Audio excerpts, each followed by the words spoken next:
ಏಕರ ಸ್ತ್ರೀ ಆಗಿದೆ, ಏಕರ सब ಪುರುಷ कलीसिया बोलने ಯೇಸು. से स्त्री जैसा है और पुरुष का स्थान में यीशु मसीह है। ಹಲ್ಲೆಲೂಯಾ. हालेलुया। ಇವತ್ತು ಸಭೆಯಲ್ಲಿರುವಂತ ಒಬ್ಬೊಬ್ಬರು ಯಾರಿಗೆ ವಿಧೇಯರಾಗಬೇಕು ಅಂತ ಹೇಳ್ತಾ ಇದ್ದಾರೆ? अभी सभा में कलीसिया में सब लोग किसका विधेयता होना है? ಹೇಳಿ, ಯಾರು ವಿಧೇಯತೆ ಆಗ್ಬೇಕು ಅಂತ किसका ಹೇಳ್ತಾರೆ? विधेयता होना है करके वचन बोलते हैं। ಹೇಳಿ, ಯಾರು ವಿಧೇಯತೆ ಆಗ್ಬೇಕು? किसका विधेयता होना है? ಭರ್ತಕ್ಕೆ. ಅವಾಗ ಭರ್ತ ಅಂದ್ರೆ ಯಾರು? ದೇವರು.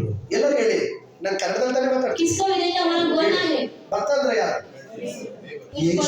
परमेश्वर होता ಅವಾಗ है। ದೇವ ಆಲಯದಲ್ಲಿ ಇರುವಂತ ನೀವೆಲ್ಲರೂ ಯಾರಿಗೆ ವಿಧೇಯರಾಗಬೇಕಂತ ಹೇಳುತ್ತೆ?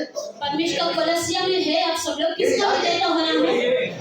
परमेश्वर का विधेयता होना है, ಯಾಕಂದ್ರೆ ಇದು ಧರ್ಮ, ಇದು ನ್ಯಾಯ. क्योंकि ये धर्म है और न्याय है। ಅವಾಗ ನೀನು ಅದಕ್ಕೆ ವಿಧೇಯತೆ ಆಗ್ತಾ ಇಲ್ಲ, ನೀನು ಅದಕ್ಕೆ ವಿಧೇಯತೆಯಾಗಿ ನಡೀತಾ ಇಲ್ಲ, ನೀನು ಅದಕ್ಕೆ ಒಳಗಾಗ್ತಾ ಇಲ್ಲ ಅಂತಂದ್ರೆ, अगर आप इस कार्यों का विधेयता नहीं होता है, ಯಾಕಂದ್ರೆ ನೀನು ದೇವರ ಧರ್ಮವನ್ನ ಮೀರಿ ನೀನು ನಡೀತಾ ಇದೆ. परमेश्वर का व्यवस्था को छोड़कर आप चल रहे हैं करके हम बोल सकते हैं। ಹಲ್ಲೆಲೂಯಾ. हालेलुया।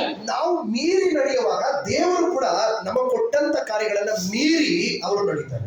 अभी हम परमेश्वर का वचन के अनुसार नहीं चला है तो परमेश्वर भी इसी का फल हमको मिलते हैं। ಹಲ್ಲೆಲೂಯಾ.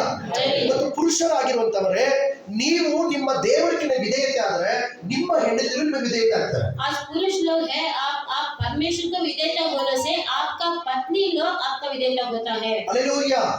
ಯಾಕಂದ್ರೆ ಸ್ತ್ರೀಯರಾಗಿರೋರೆ, ನೀವು ನಿಮ್ಮ ಗಂಡನನ್ನ ಪ್ರೀತಿಸಿದ್ರೆ, ಯಾಕಂದ್ರೆ ದೇವರು ನಿಮ್ಮನ್ನ ಪ್ರೀತಿಸ್ತಾರೆ, ಎಲ್ಲರೂ ನಿಮ್ಮನ್ನ ಪ್ರೀತಿಸ್ತಾರೆ, ನಿಮ್ಮ ಮಕ್ಕಳು ನಿಮ್ಮನ್ನ ಪ್ರೀತಿಸ್ತಾರೆ. आपका परमेश्वर को प्रेम करने से आपका पत्नी लोग आपको प्यार करते हैं और आपका बच्चे भी आपको प्यार करते हैं। ಯಾಕಂದ್ರೆ ಮಕ್ಕಳೇ, ನೀವು ನಿಮ್ಮ ತಂದೆ ತಾಯಿಗಳಿಗೆ ವಿಧೇಯತೆ ಆದ್ರೆ, ಯಾಕಂದ್ರೆ ನಿಮ್ಮ ಆಯಸ್ಸು ಹೆಚ್ಚಾಗುತ್ತೆ, ನೀವು ಬದುಕುವಂತ ವರ್ಷಗಳು ಹೆಚ್ಚಾಗುತ್ತೆ. ದೇವರ ವಾಕ್ಯ ಹೇಳುತ್ತೆ. माता पिता को विधेयता होने से आपका आयु बढ़ते हैं, आपका आयु ज्यादा होता है, आप विधेयता माता पिता को होने से। ಯಾಕಂದ್ರೆ ಎಫೆಸರ ಬರೆದ ಪತ್ರಿಕೆ 6ನೇ ಅಧ್ಯಾಯ 1-2 चैप्टर में हम देखते हैं, ಮಕ್ಕಳೇ ಕರ್ತನಲ್ಲಿ ಇರುವವರಿಗೆ ತಕ್ಕ ಹಾಗೆ ನಿಮ್ಮ ತಂದೆ ತಾಯಿಗಳ ಮಾತನ್ನ ನೀವು ಕೇಳಬೇಕು. ಇದು ಧರ್ಮ.